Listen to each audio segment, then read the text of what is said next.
એમાં જે હવે કડી આવે છે મેન, ત્યાં આપણે જઈએ.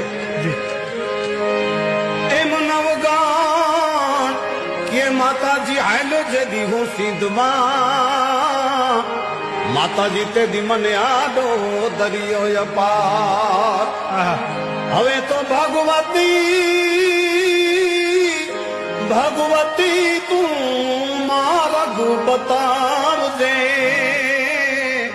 તું છો મોગર વાળી માત. અને ઈ ટાઈમે 3:30-4 પરોઢે ચકલી બની ભાલે ચડતી તીરે માં દરિયામાં ગોડલા વારતી તી.